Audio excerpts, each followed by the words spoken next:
All right, we are live, and I'm going to give it a few seconds here so that as people tune in, we're gonna be able uh, to introduce our guest and a few other things that we need to be covering tonight. But welcome everybody. We are live here. I am in Los Angeles, California, and tonight it's a very special night because we have a special guest with us tonight. But before we get into our guest, I would like to welcome you wherever you may be watching us from. You are watching Stand Up Fight Back, where we discuss strategy and analysis for the progressive movement. I am in Hollywood right now. Just got back from Florida, and I'm going to be talking a little bit about Florida, what's going on over there. But we are very, very delighted here on a beautiful, beautiful Sunday afternoon here in Los Angeles. Very sunny outside. People going to and about, eating and just enjoying their time off with their families. So we want to welcome you wherever you may be watching us from. It is just so awesome to be here with you and to speak to you and to share with you some of the latest that's happening, around our communities and the nation. And again, tonight we have a very special guest. But before I introduce her, I want to talk a little bit about some of the latest in the news. As you know, the debt ceiling talks continue, and this we really don't know where this is going to end, and we don't know whether President Biden is going to cave in to Republicans, which are demanding that a lot of the benefits be cut off and to be able to balance to help balance the budget. The funny thing about it is that when they are in charge, they don't want to negotiate with anyone. They are not going to negotiate with the Democrats.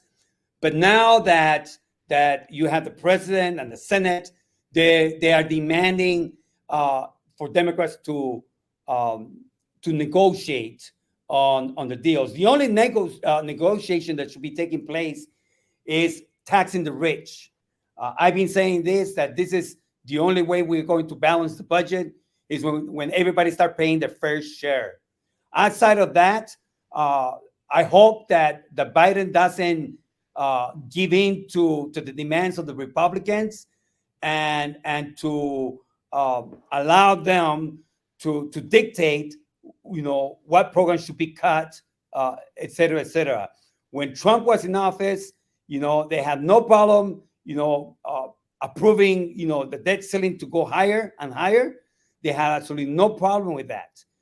They had no problem in spending money. But all of a sudden now now that they are not in power, that they only have control of the House, and by a very slim majority, all of a sudden they become fiscal responsible and conservative. All of a sudden they care about the debt. Give me a break. Give us a break. Come on, people. I hope that Democrats, pretty much man up and take a stand and refuse to give in to the Republicans. Another thing that is happening, most likely this coming week, you're going to have Florida Governor DeSantis be announcing that his run for office, for president. The man is a disaster. The man has taken on a culture war, racism, corruption. That's what he stands for. That's who he is. All the laws that he's passing in Florida is to accommodate, is to protect themselves from all the corruption that they've been doing. We need to be paying attention to this man. This man is extremely, extremely dangerous. Like I say, I just got back from Florida, and I can tell you that the mood over there with the people is very somber. People are not pleased at all with what's going on in Florida. All the laws that they're changing, getting into the school board and changing everything. What books should be allowed to be in there? What books are not allowed? Exactly. Those are the kind of things that a Republican, in this case DeSantis, is forcing people to walk the way he wants them to walk. Pretty much, he's dictating. As a dictator, what should people be pretty much doing with their lives. And so much for freedom of speech, so much for government telling you what to do with your lives and with your bodies and with your speech. Uh, he's a very dangerous person. DeSantis is a very, very dangerous person. And I tell you, Trump has nothing on him, in my opinion. Trump did a lot of bad, and I'm not endorsing him. And I think they both bad, but now they pretty much are doing each other. Who can even do more damage? Who can even bring in more conservative ideas and policies into play? That's what this is all about. And DeSantis has shown his hand over and over. He's a dangerous man. We gotta be paying attention to him. Um, Another thing that has been on the news that was very troublesome is how conservatives quickly went and defended the man that killed Jordan Neely. Uh, they raised over $2 million for his legal representation. And this is exactly what Republicans do. They don't care about people's lives. They tell you that they are pro-life, but they are pretty much protecting a criminal, someone that killed and murdered another individual. So that's the kind of things that we are seeing right now in the news. And I tell you, it's sad that a lot of people are giving in to this kind of politics, and politics that pretty much are politics of hate, racist, and pretty much that divides the country. So again, pay attention, folks, because we have elections coming up, and more needs to be done in our end as well to be able to keep fighting for the people on behalf of the people and the issues that we care about.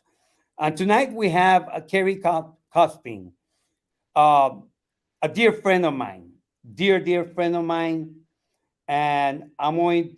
She's a grandmother, by the way, and a mother of two, and has always been very, very active in the issues that we all care about, particularly in the environment and a few others. But you see her sometimes out there in the front lines with us, fighting and representing, as her late granddaughter Desiree was always standing out there, coming out to on the protest and marches that we had, etc. But unfortunately, she's here for an issue that has hurt her so much and her family. Um, but before we get into that part, I want to welcome Carrie and tell you how much I appreciate and respect the fact that you are here tonight to talk about this issue that is destroying a lot of families. We're talking about tonight the fentanyl crisis. Uh, a lot of people dying out there because of this very powerful drug. But before we get into all that, because I want to discuss that, and I also want to discuss a little bit about, I want to discuss about, who your granddaughter was, Desiree. Tell us a little bit about you, and why is it that you decided to take a stand right now to talk about this issue? Welcome. Well, thank you, Carlos, for having me on your show. Um, I've been an activist for over 10 years, and I've always been out there protesting for people without a voice. Once my granddaughter Desiree died from fentanyl, that's when I knew that I would have to talk about it because I wouldn't want any other families to go through what we're going through, and it's been really hard. She passed away September the 6th in 2022. So it's been emotional for me right now. Right. I mean, I cannot imagine the pain that you carry with you because um, I remember actually talking to your daughter Shannon prior to this tragedy taking place, and she was desperately seeking help for your granddaughter, and it was painful to hear when I heard that she had passed away. But this is a really huge problem that um, our the country's facing. Just to give you a little insight as to you know how bad the situation is, there has been more people dying, people under 50 years old, dying to fentanyl and the opiates, more than people with cancer, more than people that violence, street violence, uh, more than any of these things that usually are high number in deaths. This is very serious, and the potency of this drug is literally 100% more potent than any other drug, including heroin and cocaine and those powerful drugs. We're talking about something very serious and that are easy accessible to our youth. Well, Carlos, we have lost from since 1999 almost 1 million people to the fentanyl crisis. So, and it's continuing to rise every single day. More and more people are becoming addicts, a lot of overdosing. We're losing youth. Um, Desiree was an incredible person. She was just very lively, happy kind of person. She loved to sing and dance, and her mother kept her in sports, of course, baseball, karate, whatever, basketball. But, sometimes we never realize the people that our children are hanging around with. And it can just be one rotten apple amongst them. And that's where the coaxing, oh, try this, try that, try this. And that's where I think was Desiree's downfall. Is just she was at the wrong, she just didn't have good friends. Yeah. So tell us a little bit about her because I remember her when actually I remember when one of the marches that we came over here in Hollywood and she was just such a joy, a young lady. How old was her, by the way, when she passed? Well, she was 33. 33 years old, very young. But She huh? Go ahead. Go ahead. Well, she joined me on different protests and marches. She was always so proud of me. I remember I'd go to like I was at the Women's March, and of course we led the Women's March, and and she'd go, "Grandma, I'm so proud of you." Well, she got involved in many of my protests. The Standing Rock protest. Whatever, we marched for so many things, but I was very proud of her. She actually, her and another friend got a big truckload of food and all kinds of stuff to send to Puerto Rico during the tragic that they had then. And believe me, her and her friend got a lot of stuff that they were getting ready to ship to Puerto Rico. So when there's always been a need, Desiree was always there. She would help people in the streets, people who were going through identity, as because Desiree was gay, and there were friends of hers that wanted to come out but were scared, and Desiree just gave them the courage to do that. Desiree came out in the third grade, and we just supported her. We were, once we went from the girls section to the boys section. But, she was just fun. Me and her could dance to Carlos Santana for hours when she was young. But, her mother took her a lot of places. She had such a great mom. You know, um, Shannon was always there for Desiree. As the problems that we went with Desiree, the last 3 years was something that I don't wish on anybody. Desiree, of course, went homeless, and her mom saw the dark side of Desiree's addiction. She would never let me see Desiree at her worst. She always protected me. But my daughter had such great strength. It just used to, I was always so proud of her, always there for Desiree, always. But, the addiction to fentanyl, it's a very hard drug to get clean from. And, being so cheap, that is the one thing that entices people to it. And I think once she started to do that, then of course, a lot of other bad things then became transpired for Desiree.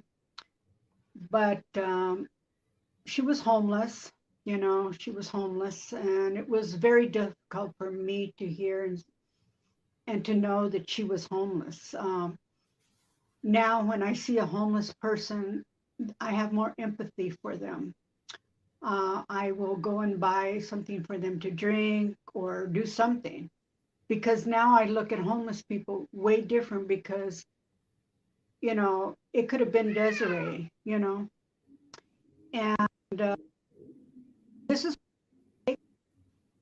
takes you to a dark place. You are mesmerized by this drug.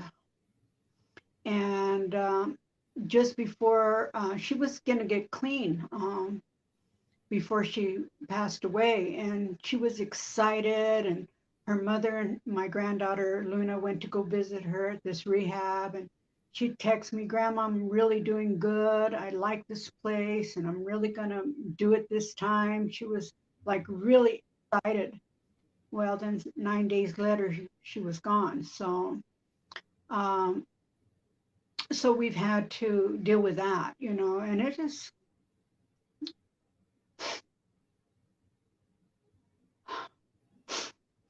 been hard. I understand. Um, I miss you her. know, I know that your daughter had reached out, and I was talking to her a lot, and she was in deep pain seeing her daughter. I cannot even imagine, because I'm a father, and some of you watching right now, you have children, and they worry you. They worry that they're gonna, end up, taking something that can easily destroy their lives. And people don't understand how potent this drug is, It because is. yeah, we're talking about this drug has taken people from all walks of life. So don't think that this is just someone, because that targets only the people that live on the street, or people that live in low income areas. This drug No, has it is taken not. people from all walks of life. They can be at a party and somebody says, "Hey, try this," or "Do you have a Percocet? Do you have a Valium or whatever?" And not realizing that it is not even a Valium, it's pure fentanyl. Like I was just reading a story today about a 2-year-old little girl who overdosed. Her parents were drugged out and they were putting it in her food. And to me, this is where I think the grandparents need to get involved in. They feel that their children are in trouble, and that their grandchildren can be in trouble, that they need to step in and be very forthright and say, this has got to stop. But like the 2-year-old little girl, she had no choice. So she had no voice. So we fight for that little voice. But, right now, fentanyl is coming in, gummy bears or whatever else, Skittles. As you know, you read an article that I sent to you about a 13-year-old little boy. And when he OD'd in his room and they finally found him, they found 2 bags of fentanyl. So today's world, we really need to sit down and talk with our children and even people around you. You know, communities can come together and maybe go to one person's house and have the children there, and maybe have a drug counselor there or someone who has overcome drugs, and to explain to the kids what they're facing out there. You know, it was just like you have to tell your kids not to, you know, I remember as kids, we used to find candy on the floor. Of course, we'd wipe it off and eat it, but that was back a long time ago. Now they're throwing it in elementary yards. So kids are just getting it. So right now, we really have to protect our children and to protect citizens, period. You know, and that means some really serious talks. You should talk not only and to your family, because it's not just teenagers, it's people from, like you said, from 50 and down. But, and to know what this drug will take you to, you know, and usually it's death. So we have to be very vigilant about keeping the fentanyl conversation going. You know, you just don't want to say, oh, today we're going to talk about, and then not say anything for 6 more months. It has to be consistent in your conversations. Because right now we have to produce to protect people now.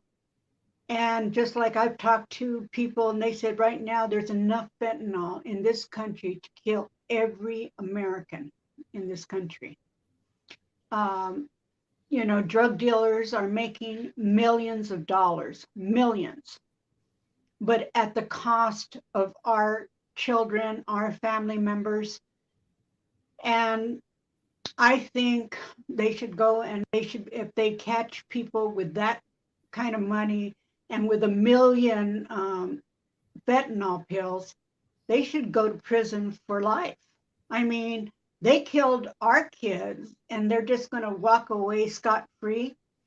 I don't think that's right. And I think the kids need to be aware of somebody that they've never seen before hanging around the schools, you know, all of a sudden, you know, because now even the kids that are going to school are even drug dealers. And they're, you know, and they know all their friends because it's easy money and they can make a lot of money. So your kids have got to be very picky with the kind of kids they hang out with, and and to watch out for each other. Let's say they go to a party or they go someplace, and it's they have to look out for each other. Very, you know, make sure that everybody's, you know, looking out after each other. Um, and if you see someone that you've never seen before and is trying to get a little chummy with you, back away, you know, because more than likely that person is a drug dealer.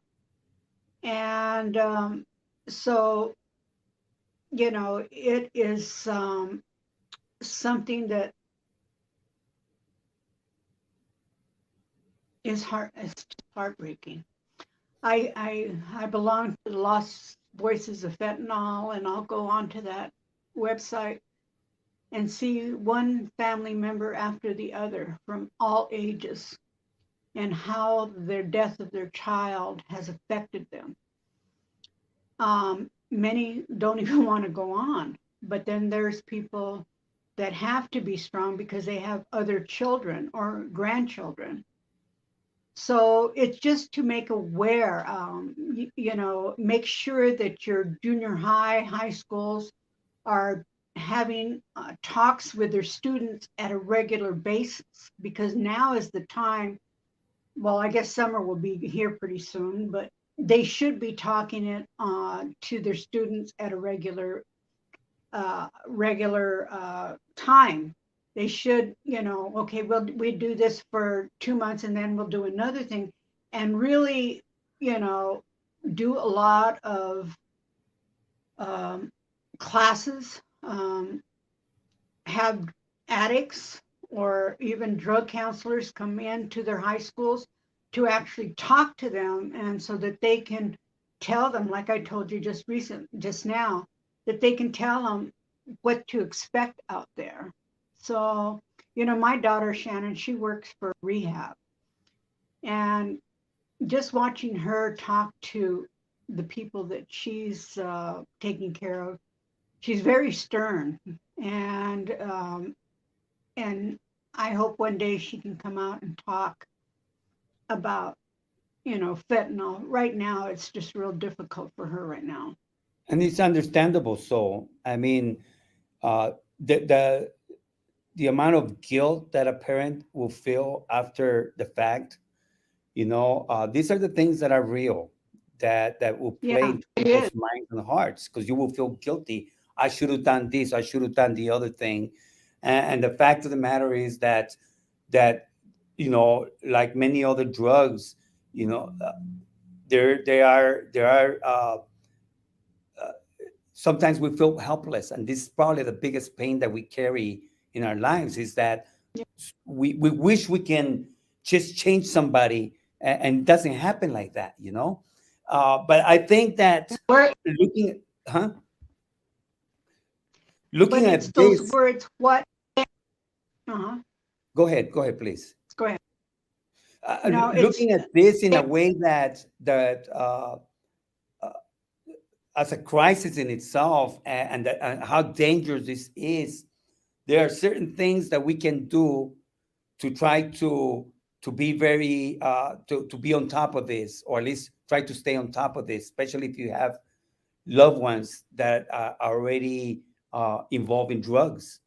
And being able to, I think that the biggest thing that we can do for ourselves as a parent, or as a loved one to someone that is already involved in drugs, and hopefully not in this kind of drug, is be able to educate ourselves. I think that educating ourselves about drugs, drug addiction, and all these things, and how we could better support our loved ones, is key to be able to find answers to what they're going through. Because if you don't educate yourself, you don't understand how potent these drugs are, particularly this one, then it's easy for you to just point the finger at them and tell them, oh, you should be doing this and you should be doing that. Listen, these drugs take over your life, literally speaking. No one wakes up and say, I'm going to end up homeless. It mhm. takes you there. Drugs take you there. I used to But work as a, it yeah, go as a ahead. what? No, I you go used to ahead. work as I used to work with troubled teenagers, people that were involved in drugs and what have you.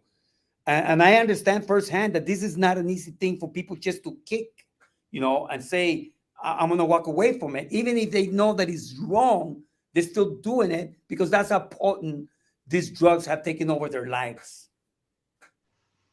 But like you said, we have to educate ourselves, about the drugs. But let me tell you, it's when it happens to you that it becomes, there's when you start gaining. I didn't know that Desiree was on fentanyl.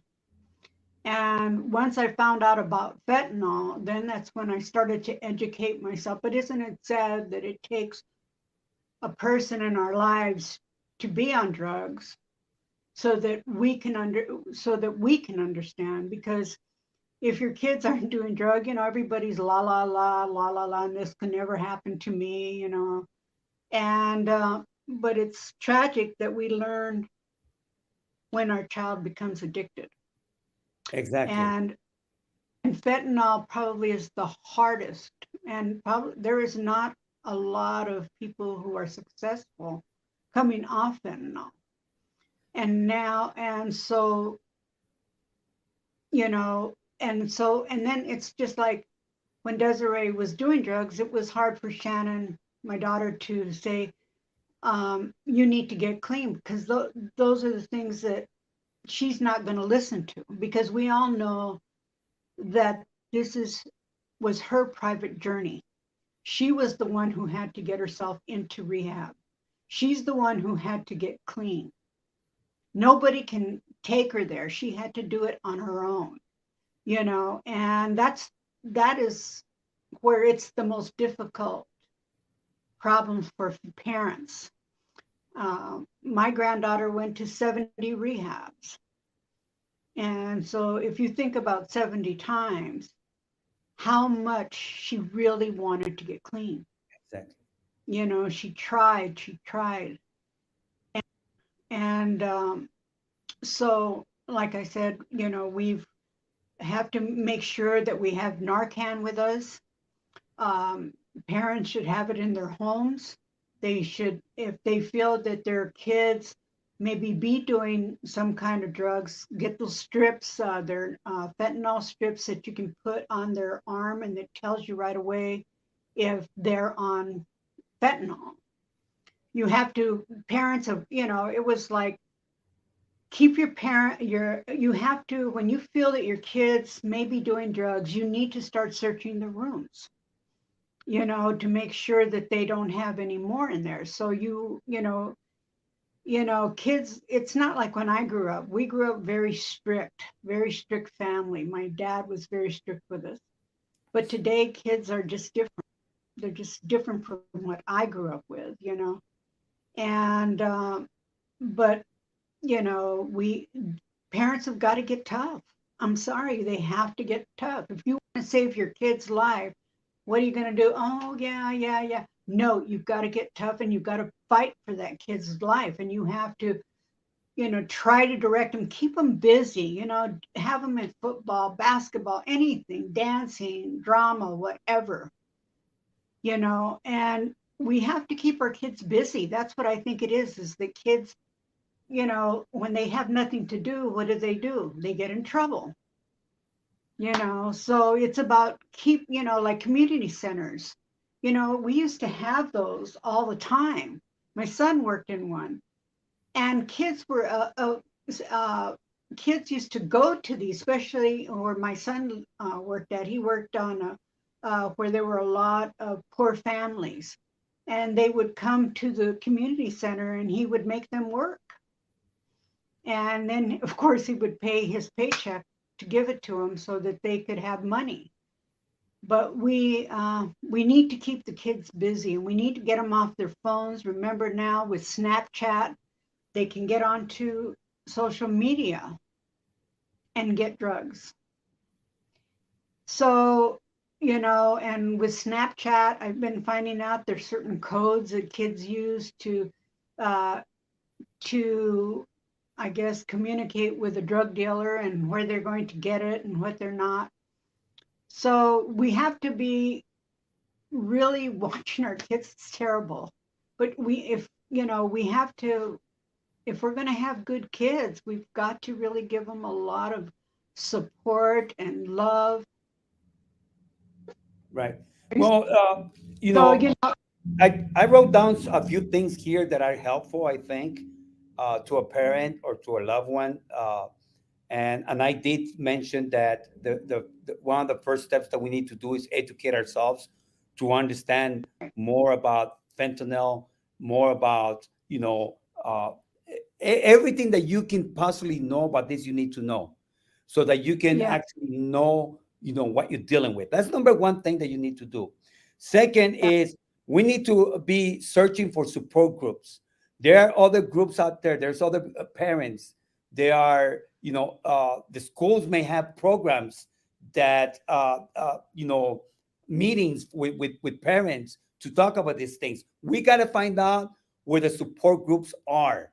We need to do some research. People, please pay attention. It's very important. If you're a parent and you're concerned about your kids, you know what I mean? Find out where are the support groups. If you're struggling already with your child and you're afraid that they may be taking drugs already, find a support group. Because when we start talking to each other, we start understanding what we're dealing with. We start understanding how other parents are coping with this. This is when we start finding solutions. The third thing is that we need to, look for resources. Where are the resources? Meaning that Yeah, you got to talk to to the teachers, find out if they know anything about what these resources are for your family. We need to Yes. talk to our politicians. And by the way, I want to leave the political side of this to the side for a minute, but we are going to get into that shortly. But we do need to talk to our politicians and find out, what programs are available out there for the families. We need to talk to, our health centers. If you have insurance or maybe you don't, you need to find out the community health centers if they have any kind of programs to assist families that of people that may be already of children that may already be experiencing with these kind of drugs. Fourth thing is that you need to be proactive. Never stop. You got to get involved. You got to be proactive. You got to constantly be searching. Those are the things, in my opinion, that will help you. And the fifth one, which you mentioned, Carrie, and that is very, very crucial, is you got to talk to your kids. You got to keep talking to them and, because and guess not what? and not to, and not to scream at them, to be No, no, calm, and because kids absorb when people are calm when they're talking to you. And but like you were saying, let's look for programs. Well, parents can go to NA meetings. right. Perfect example. They can hear people. I used to go with Desiree all the time, and you can talk to these recovering addicts if you want to find more information about it. I don't even know if there's groups. You know, Here I don't really know. Yeah. I'm going to be I putting a said this has website all been here. new to me. You know. Right. I'm going to be putting a website where you can actually start. There's a lot of websites out there already of people that are being very proactive in this and putting Yeah. resources out there. And that's what I'm talking about. There are resources among us. We don't have to wait for the government to give us the stuff. I mean, the number one key that always work is when we start talking to each other. As a parent, you talk to other parents. Tell them start opening those conversations. That's where it starts, people, is when we start opening those conversations because you never know. The person that you least expected, you know what I mean, that may have a child that is already struggling with addiction.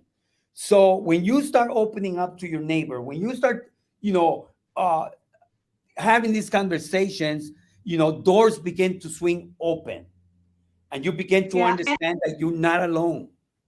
But that's where parents need to come together.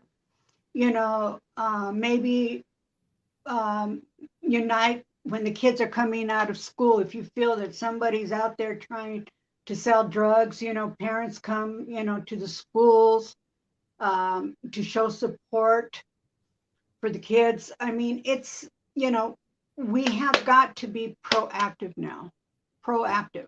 I Now don't is envy. I don't. time, Right. I don't envy and any we have parents right now because it is hard to raise children now. It is very hard. because we've got The cell phones. challenges, right? The challenges that the parents have right now, that the kids have, it's it's beyond belief. I know that when we're growing up, we had our own challenges that we had to deal with. But nowadays, it's even harder for kids. So you have to become a friend to them. Because guess what? If you Yeah, are not a friend to your child, if you don't learn to talk to your child in a way that you are a friend to them, they're gonna listen to the people in the schools. They're gonna listen to the other kids. And that's what's wrong with a lot of times in parenting is that we point a finger at them and tell them this is what you need to be doing, this and that. It's like, if that's not working, folks, and your child no, is it is. rebelling, find other creative ways to speak to your child. It's not necessarily all the time that you're going to be yelling at them. Yeah, and you have to be very involved with your kids. I love them, be there for them, support them, hug them, tell them how much you love them. What are your aspirations once you graduate from high school? What do you want to be? It's to ignite the imaginary in their minds. Okay, I want to be a doctor. I want to be this and that. And you start, taking them to the library so that they can see what they need to do to become a doctor. It's like, and like my granddaughter, she's very involved in, she's in theater, she's in basketball, she's in gymnastics. Her whole family, the family keeps her like that. And Luna knows all about fentanyl. And but I had a friend of mine who said that in his son's high school that they were showing films on fentanyl, and they were showing the ugly part of it, and that his son was really moved by that. Right. So we just have to be consistent. We just can't talk about it like now and tomorrow we forget about it. We're not going to talk to our kids for 6 months. We have to start learning to communicate with our children, talk to them. How was your day? What we really got to be like that now. We've got to be making sure what kind of friends are they hanging out with? Where are they going?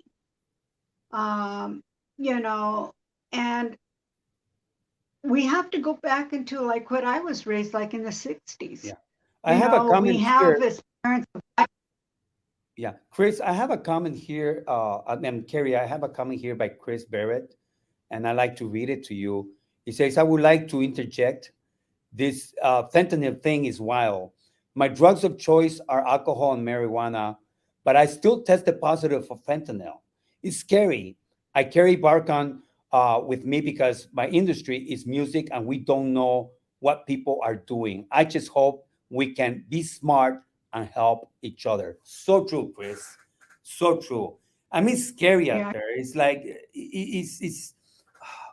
it's so dangerous, this drug, and so easy accessible, and they are lacing a lot of the current drugs, Well, cocaine, they're lacing heroin. pot. They mix them in. It's like so bad. Yeah, they're But lacing yes, it with everything, and so like this gentleman said, it's hard. He's scared because he doesn't know if he's on fentanyl, right? So only thing we can tell him, quit doing drugs. but he at least was. See, we have to show courage, and we have to learn how to be humble. Like one time when Desiree was in trouble, I went to you and I asked you to help me in a situation with her. And you told me the one word, you have to have hope. And Carlos, I still have that word in my mind. I will never, because you gave me that word, and that was hope. and it's hard And because we tried our best to reach to mhm, your granddaughter, and unfortunately, we lost that battle with her, and I cannot imagine the pain that your daughter and yourself had to deal with. But I can tell you that, you know, I saw you trying very hard to help your granddaughter. mhm, And there was, I yeah, remember your daughter calling me, you know, sometimes late at night because she was so worried about her daughter and she didn't know where she was. It's hard. It's hard. My heart goes out to you guys. It's that is the hard. That is the hard right. And there's many parents out there because, like that, and some of them are suffering in silence. And but you're embarrassed to share that about your kids with other people because of what other people may say or think. But guess what? Forget about what other people may think or say. Get help for your child. Talk to people. Don't be embarrassed. Don't keep it to yourself. Don't but suffer by yourself.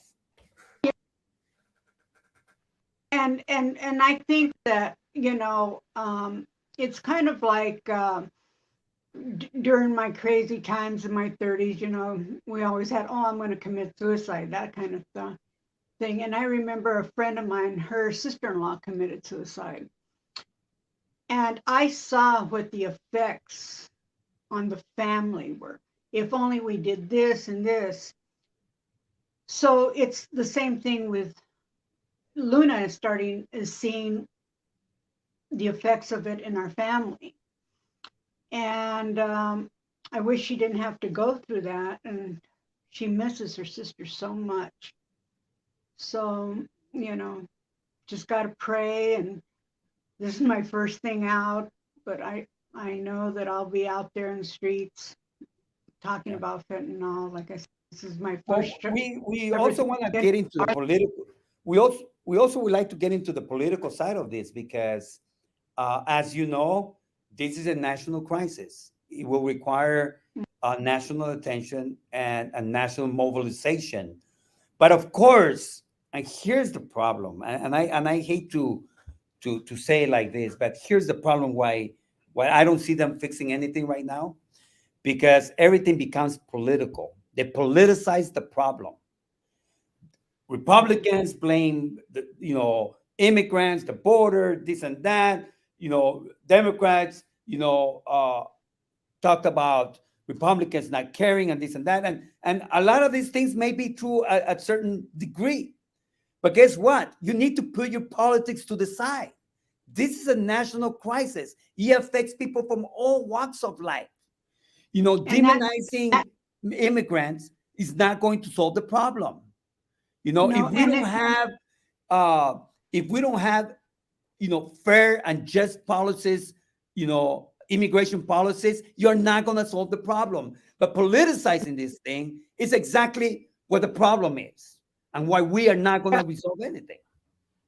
well, lost voices of fentanyl. This is going to be the third year that they're going to Washington D.C. and they want Biden and the Senate and the Congress to recognize fentanyl as a drug of mass destruction. And I think once they can do that, then I think we're going to have more and more resources, and the people who are selling it will have longer time in prison. Of course, I would like to do many other things to them, and so that's what they want to do. They want to, and we need that because Right. then it shows the power of what this drug is doing. It is a drug of distinction. Well, we And what have if to it kills? realize that there is a demand here for these kind of drugs, and people are getting rich over this stuff, and Oh my God, they're making millions, millions of millions. dollars. And the thing is that, again, my point has always been just like any other issue. The minute that they politicize the issue, you're not going to resolve anything. And I think that the biggest mistake that's happening right now is pointing finger as to each other and pretty much you know giving no solutions to the issue. I think that But we got to be able to come to the table and look at everything and come out with hard solutions. You know what I mean? That actually will respond to the need of the people right now. well, we need to make sure that the borders are really checking it because they used to check more for meth or whatever, and it was just recently that they started to looking for fentanyl, and I think to get stronger in searching for drugs, and because it is coming from there, but then they get the powder here in the United States, and then they lace everything with everything on all the drugs that aren't, they'll put it on a Percocet, which is not a Percocet, it's just pure fentanyl. But I think we have to tighten our borders. I mean, it's there, it's coming, but they not just Mexico, it means Canada too. We all keep forgetting that there is another border. And if they can't get that border, they'll come in through Canada. Yeah. Well, we So, know what you know, right, and we understand that, and we understand that this drug starts in China, and it made its way to Mexico, and this is where it got laced, and they prepared this in different ways so that it's moved right into the United States. Well, there's a lot of things that we know, and there's a lot of things that we don't know Well, about. But what we need to understand that it's without being able to have fair and just immigration policies, you're not going to resolve anything as much as we would like to, because and I totally agree with. Republicans are using I this as a way totally. to criminalize and to demonize immigrants, and that's not fair either. So we got to look at No. things in a way that Well, is fair. yeah. Yeah, I was very involved with the Families Belong Together, Children in Cages, and I just saw a documentary about immigrants coming from South America into Mexico, and it's just heartbreaking, you know. When people say, well, we don't want them coming here, and I see these people with their kids and their grandmas, they're just like people like us, and here they're trying to find a better life. And I watched that documentary and I was in tears to watch these people who didn't eat, who didn't drink, who the cartel took advantage of them. And it's heartbreaking. We are at a crisis in humanity, and it's happening all over the world. And immigrants in Europe are having the same problems that the immigrants here in Mexico at the border are having. So we can get into a whole new subject on that one. Right. Well, this is why I say, if anything is going to be resolved, both parties going to have to come to the table and understand that this is a national crisis and it needs to be dealt as such, meaning that political ideologies need to be put down and we have to put the people first. That's number one. And when we talk about people first, not only U.S. citizens or Americans, but also the immigrant community. See how they're being used and abused by these same people that are pushing these drugs. So, we are a big country, Right. and we're supposed to be a country of fairness and justice, but we are not seeing that. Demonizing one group is not going to be the solution here, as Yeah, our but Republicans wants to do. but remember, it all revolves around the home Right. and the parents educating their children, making sure that they're loved and cared for, making sure that they're in some kind of sports or activity. We've got to, and not being on the cell phone 24 hours a day. But it really is where I think it all starts. This is where it comes from. Well, another thing My, that is really key and important here is the fact that politicians need to understand that you cannot be taking away resources from our communities. This is oh exactly what no, and happens we should when there are no resources for families, to be able to tap into, because you're cutting all the services. Children cannot have, programs, after school programs, because there is no money, there's no funding. Yet we have funding no for money. everything else, Exactly. not for our children. Come on now. Yeah, but These are the and consequences. look how expensive Narcan is. Why aren't they giving it for free? I mean, I was just looking at the price. They're like $79 or $59 on sale, where Narcan should be given for free, so that parents can have it, with them at times. Kids could have it with them. I mean, we have to be in that kind of a world now, Well, like I because we say, don't. and I want to reemphasize, Carrie, is that, we need to demand from our politicians that they stop politicizing this issue. Number two is that they need to bring resources to our communities, to parents. Parents need Yes, they do. resources. We Yes, need they programs. We need don't programs so have, that our kids like could be now. occupied. Yes, we need programs. We need to put kids in programs. And after school programs are no longer. And we need those kind of things because, it starts when they're young. Right.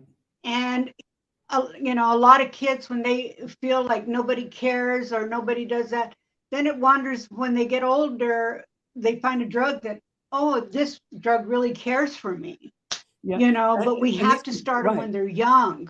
And it's unfortunate because parents are forced to be working 2 or 3 jobs because the rent is so damn high. You see, Oh, so yeah, all these things are exactly. interconnected, It's different, and you don't have no time for your right? kid Rents because are you are higher. out there trying to make ends meet.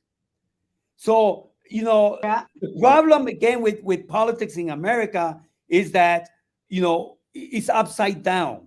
People are last and everything else is first. We need to start putting people first. Resources, resources, resources. We have to put families first. We have to make sure that our children have free education, free access to all kinds of programs.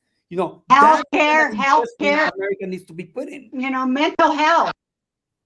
But Everything. mental health is such Right. an important thing that is needed, you know, because a lot of people who are out there are suffering from severe mental problems. Right. And yet we talk about it, but nothing is done. And that's what makes me mad. Well, There's if we nothing, don't reach our we'll children talk right about now, it, talk about right? If we don't reach our children an early age, then later on it becomes harder. So the amount of money that the right. United States invests in children will determine the outcome of what we become as a nation. And right now we've done a poor job because we are not investing in our children. Very little We're resources. not investing. We are not investing. Like now, kids programs, like kids could get free lunches. Look how some of those programs are not non-existent now. Right. They could go to school in the morning to get something to eat. It's I sometimes I just have to say, God help us all. Yeah. So we have come to That's an end the of our way hour here. Carrie, I told you this hour was going to go by fast, but you've been watching I Stand Up did. Fight Back, where we discuss a strategy and analysis for the progressive movement. Our guest tonight was Carrie Copsin, and so honored to have you here. I'm thankful because you're brave enough to be with us and share the story of your granddaughter, who we always will remember, and may she Desiree Nicole Gallegos. yes. But you And got here. thank you. Yeah. Anything else that you would like to But add before we close tonight? Anything that you would like to tell parents? uh, united we stand, divided we fall. We need to start uniting, and parents just be keep an eagle eye out, on your children. Make sure you know what they're doing. Check their rooms at a regular basis. Because kids can make you tell you a lie, and you'll think it's the truth. So you've got to read between the lines too. But just be aware of your kids' surroundings, the friends that they have, Amen to that. So and tell a- them I love you a lot. again, I'm going to leave you with this.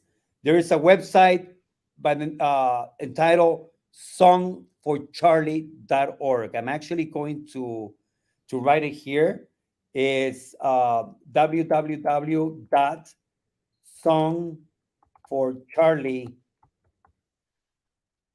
www.songforcharlie.org. Check out this website. It has a lot of information on fentanyl and parenting and all these things that we've been talking about today. But if you could remember And anything where tonight, go ahead. Yeah, but now I just got a t-shirt that says I hate fentanyl. I'm going to start wearing these shirts out wherever I go just to start conversation with people. And that's where another thing that people can do, wear t-shirts that are stop fentanyl, whatever, because you'll always have a conversation with it. Indeed, indeed. So we are going to be posting. I'm going to be posting in comments uh, different places where you can actually find some resources and information regarding this issue. We hope that you continue to stand together and work with your community, talk to your neighbor, share, because this is the way communication really spreads out, is when we start sharing the information that you may know. We appreciate you once again, Carrie, for being with us tonight. I wish your family Oh, nothing but the thank you, best. Art. And for little Thank you. Luna, I needed this push. yes, you Luna, say yeah. that you wanted to be here, and I hope this is the beginning of your activism to fight for families that are experiencing I these am. awful This, tragedies. I told you I needed to do this. This is because I've been staying home. I never go nowhere now. And I needed to have a purpose. And I told you if you put me on your show, it gives me a purpose. So this is giving me the ho hum. You got to This get is the out there, beginning. girl. This is the beginning. Thank you again. Good night, everybody, from Los Angeles, California. Bye You're bye. watching Stand Up Fight Back. We'll be back here next Sunday, 7 p.m. Eastern time, excuse me, Pacific time, 10 p.m. Eastern time. Good night, everyone.